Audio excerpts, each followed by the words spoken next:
Bonsoir à tous et bienvenue dans ce premier holo enregistrement sur Star Wars, et plus particulièrement dédié à Jango et Boba Fett. Celle-ci aura pour but de prouver qu'ils sont de vrais Mandaloriens canoniquement parlant, juste avec les films et certaines sources extérieures. Dans ces dites sources, nous aurons en principal lieu le Resholnar, qui sont les 6 règles principales que doivent respecter les Mandaloriens. Pourquoi le Resholnar ? Parce qu'il en est fait en quelque sorte mention dans la fameuse série The Mandalorian, que si vous n'avez pas vu, je vous invite expressément à aller voir. Par rapport au Resholnar, il faut porter l'armure, appelée la Beskar-Gam, parler le Mando'a et en connaître le vocabulaire, se défendre et défendre sa famille, élever son enfant d'après les coutumes Mando, contribuer à la richesse et au bien-être du clan, et répondre à l'appel du Mandalore.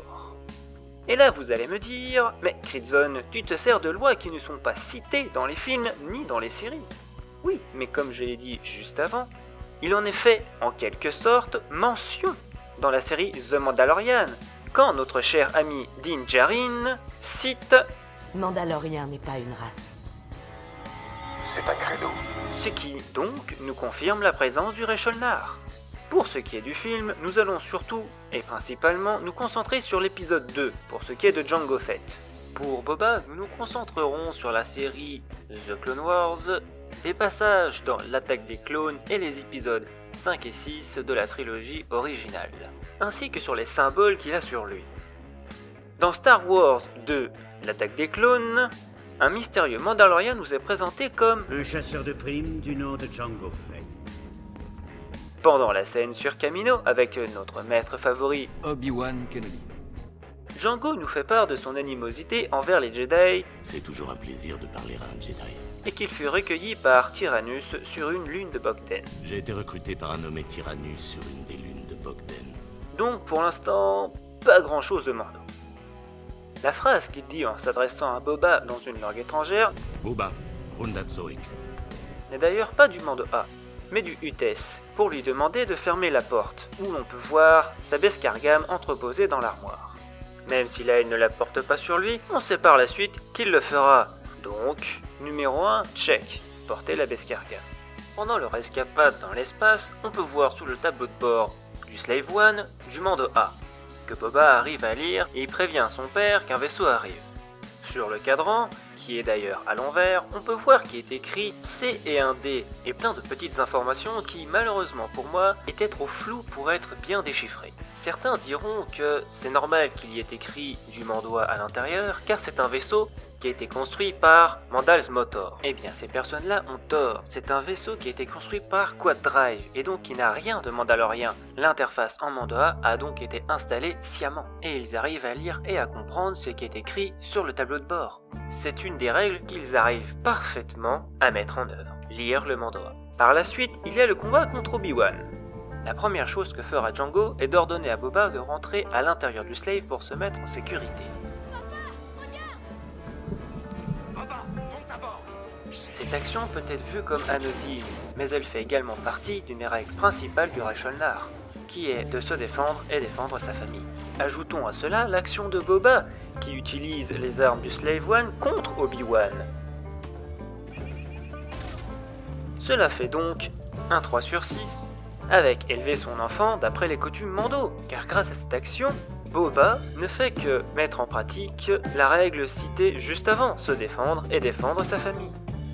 La 4e règle, qui consiste en élever son enfant d'après les coutumes Mando, on sait très bien comment va finir Boba Fett, l'un des plus redoutables chasseurs de primes de la galaxie. Je peux vous le garantir. Nous pouvons dès alors valider cette ligne. Et dans tous les cas, nous en reviendrons sur lui juste après. La 6e règle, consistant au bien-être et à la richesse du clan, est beaucoup plus subtile à mettre en place vis-à-vis de Jango. Nous avons vu, grâce à The Mandalorian, qu'un clan pouvait être constitué d'un minimum de 2 personnes. Pour le bien-être du clan, on voit que Jango tient énormément à Boba. Pour ce qui est de la richesse, il est évident que Django a dû recevoir une somme pharaonique pour pouvoir créer l'armée de la République. Possible.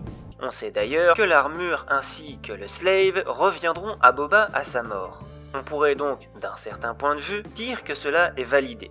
La toute dernière règle, qui est de répondre à l'appel du Mandalore, ne pourra pas être mise en pratique. Non seulement car celui-ci mourra avant la fin du 2, décapité par Mace Windu, mais également car à cette époque, Mandalore ne dispose pas d'un Mandalore.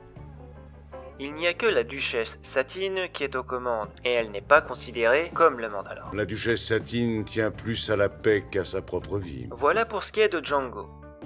Pour ma part, je trouve qu'il remplit assez bien les devoirs du Resholnar, et donc, canoniquement parlant, un Mandalorien. Je ne suis qu'un modeste humain qui essaie de faire son chemin dans l'univers.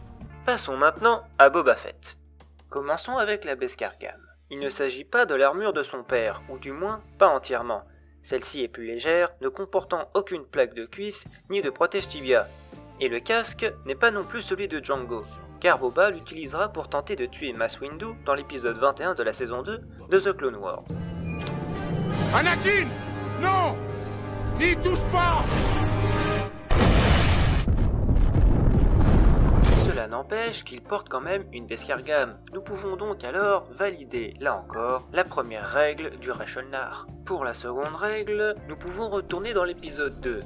Boba arrive à lire et se sert des commandes du slave, ce qui indique qu'il connaît le Mandoa. Cette règle est donc respectée, tout comme la suivante comme vu précédemment, avec son action d'utiliser les armes du Slave One pour tirer sur Obi-Wan. C'est maintenant que ça devient beaucoup plus compliqué. À aucun moment, dans l'univers canon, nous ne savons si Boba a eu un enfant. Il est donc impossible de valider la règle d'élever son enfant d'après les coutumes Mando. Même si là, on pourrait partir du principe que si le Mandalorien n'a pas de progéniture, il n'a pas à mettre en place cette règle-là. La cinquième règle est là encore compliquée à mettre en place pour Boba. Mais si on se réfère là encore à The Mandalorian, les symboles sur une armure sont importants. Tu as gagné ton blason. Je le porterai fièrement. Le fait qu'il ait le symbole des Mandaloriens est d'ailleurs pour moi tout trouvé. L'autre symbole très iconique sont les tresses de Wookiee qui prônent sur le côté droit de son armure, signifiant qu'il en a tué un certain nombre, montrant qu'il est un grand combattant. Si on part du principe que Boba fait donc partie d'un clan, contribuer à la richesse et au bien-être de celui-ci est un acte qu'il doit faire de façon régulière, car c'est un chasseur de primes émérite qui a réussi à avoir une place dans le palais de Jabba et qui est même convoqué par Vador en personne pour certaines missions. On peut donc bien penser que les tarifs qu'il exerce doivent être assez hauts. Pour en revenir à la règle, je pense que l'on va mettre un petit point d'interrogation, vu que nous n'avons pas assez de renseignements dessus. Le dernier point, qui est de répondre à l'appel du Mandalore, est ici possible, car le Mandalore en question est Bo-Katan Kryze. Et cette fois-ci, le problème est que nous n'avons aucune source sur le fait qu'elle ait fait un appel au rassemblement. Voilà pour ce qui est de la partie de Boba Fett. Pour en revenir à la question principale qui est « Est-ce que les Fett font partie des Mandaloriens ?», je trouve que la réponse reste oui. Même si certains points restent flous, ils sont pour la majorité respectés. Mais je vous invite à donner votre point de vue dans les commentaires. Sur ce, Ret, et à la prochaine pour une nouvelle vidéo.